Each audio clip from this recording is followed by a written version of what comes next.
One time my cousin fight in the street, he lose and I go fight. I said, now you need fight with me, 14 years. And I fight with him and I beat this guy and he say, okay, his brother now fight with me. But this guy think I am tired. Okay, he come, I finish him too.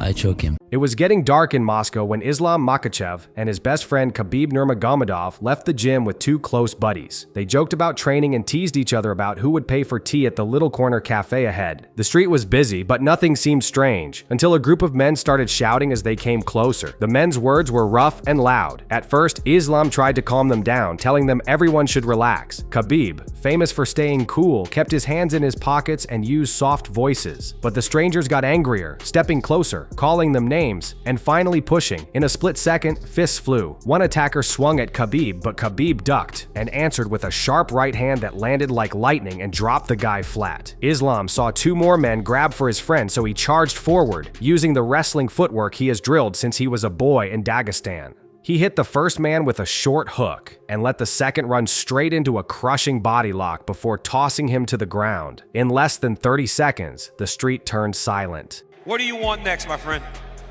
I've been gone for 2 weeks, so I want my wife next. It's gonna be a lot of ground and pounding. Ground and pounding. She know what it is. Derrick Lewis never changes his style, even when a big fight is around the corner. In his mind, the plan is simple: show up, throw hard punches, cash the check. When reporters asked what he knew about Talison Tarara, the heavyweight just shrugged and said, "He's a tall Brazilian." That was it. No video study, no long talk about strategy. Fans laughed, but Derrick's relaxed attitude comes from years of doing things the hard way. Early in his career, he fought every other month to pay rent that cost only $525. He wasn't chasing belts or records back then. He was chasing groceries and gas money. So now, even with bright lights and big crowds, Derrick still treats fight week like any other work shift. If someone wants him to fight, he's ready. If they give him a name he cannot pronounce, he just shrugs. Inside the cage, though, the Black Beast turns that calm into danger for anyone standing across from him, because a loose mind often throws the heaviest hands. You'd never cheat in a fight though, right? Maybe just a few mulligans on the golf course? I cheat in a fight, shit. I know one time I kneed him in the nuts. Like right off the bat. Soon the fight started, I kneed him in the nuts on purpose. Money remains Derrick's main fuel, not gold belts or shiny trophies. He says it in every interview: "I'm here to get paid." Some people dream of being called champion on TV, but Derrick dreams about helping his family and making sure the bills stay handled. When he first broke into smaller shows, he walked away with only $500 to show up and another $500 if he won. It never seemed like a lot, but stacked over many weekends, it kept the lights on. Now at 40, he could retire and live quietly in Houston, but the paychecks are simply too good to walk away. Critics might call him a journeyman, yet that word doesn't bother him. Journeymen keep the sport moving. They fight anyone, anywhere, anytime, and in return they earn steady cash. Derrick sees his career like driving a delivery truck. Keep rolling, drop off the package, collect the fee. Nothing fancy. And as long as those fees stay high, expect to see him clock in, throw bombs, and smile all the way to the bank. So would you put Jon Jones as your #1 pound for pound right now? Of course, he's for sure, pound for pound, for sure. It's crazy how a lot of these guys keep getting pound for pound and they ain't even had that many fights.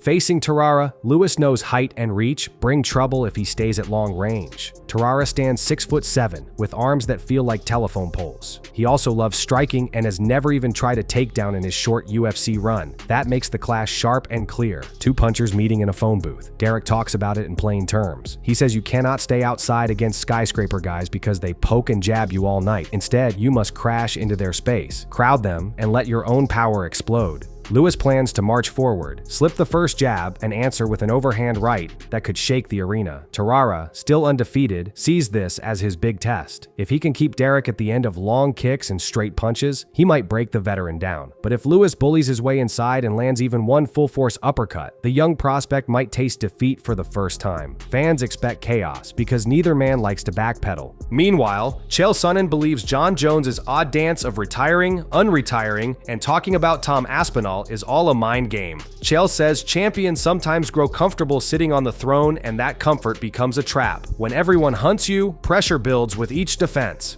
far as my future in the octagon, I decided that maybe I will not retire, and that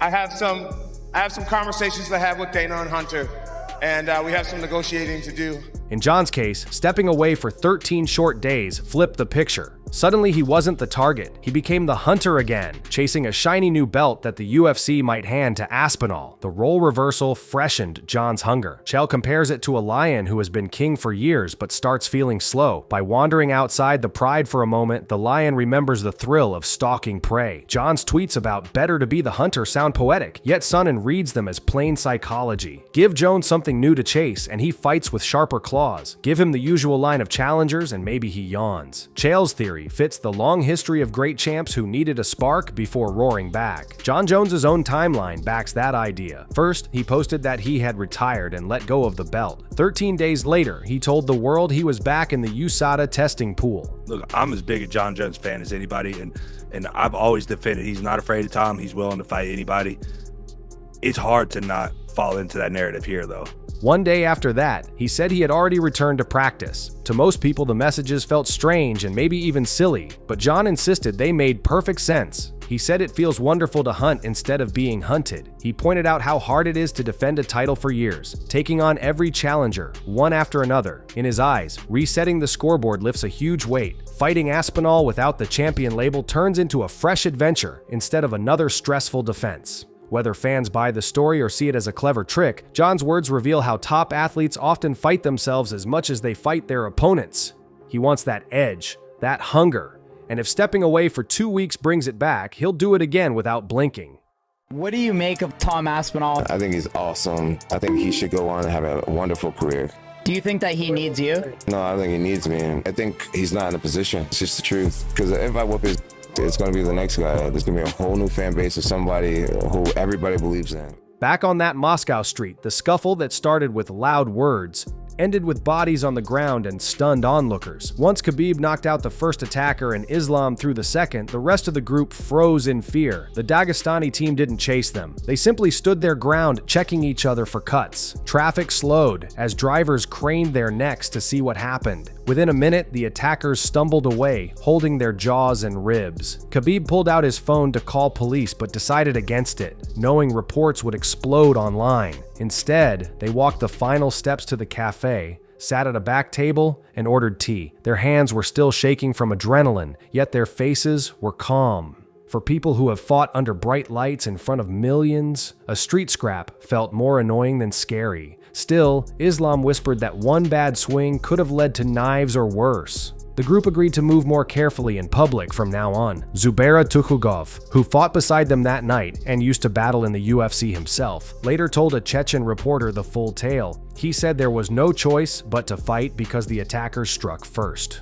Zubaira called Islam and Khabib his brothers, not just friends. In Dagestan culture, you never leave a brother alone when danger arrives. He described how the argument began over silly bragging rights. Maybe someone in the other group wanted a picture and felt disrespected, or maybe they were showing off for social media. Either way, when voices rose, Zubaira tried to step between sides and calm things down. It didn't work. The tallest attacker shoved Islam, and fists started flying. Zubaira joined immediately, landing a quick punch that pushed one man backward. He admitted the whole fight lasted less than a minute, but in that short time, so many things could have gone wrong. Fans later cheered the story online, yet Zubaira said real-life brawls are never worth the risk. Khabib explained later why clashes like this can spin out of control, even when you hope to avoid trouble. He said fame turns small sparks into big fires. When famous athletes walk down the street, some people want photos, others want to test themselves, and a few just want to feel bold. A normal argument that would end with apologies can turn into a fistfight because pride mixes with crowds and cameras. Khabib also pointed out that Dagestani fighters grow up learning to protect family and friends. If someone insults your brother, you feel duty-bound to stand up. Add alcohol or jealousy, and tempers flare. Khabib shared that night to remind young fans not to copy street violence.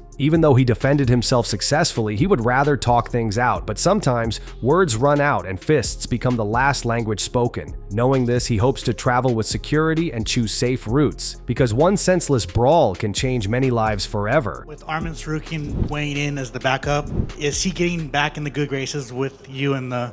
Well, it's not about getting back in the good graces. It's about, the guy had the opportunity to fight for a title and didn't make weight. Across the ocean, lightweight contender Arman Tsarukyan kept his eyes on his own climb. He wants a title shot, but the UFC made it clear, one more big win first. So Arman looked at the rankings and called out Dan Hooker for a summer showdown. He also fired verbal shots at Ilia Topuria, who holds the shiny belt Tsarukyan craves. Arman told reporters nobody in the top 10 wants to sign a contract against him because they see how dangerous he is. He reminds everyone he already fought the toughest guys, and if he adds Hooker to the list, the UFC can't deny him. Still, he understands the risk. Sitting out and waiting might cost momentum, so he's ready to scrap. Fans love his swagger mixed with honest talk. When he says, "Give me anyone so I can get that belt," it sounds less like begging and more like a promise. If Hooker accepts, expect fireworks and heavy pressure wrestling from the opening bell. Critics often tease Tsarukyan for coming from a wealthy family, hinting he never tasted struggle. Arman answers with a grin. He says he does have enough money to live well, but not so much that he can buy a private jet.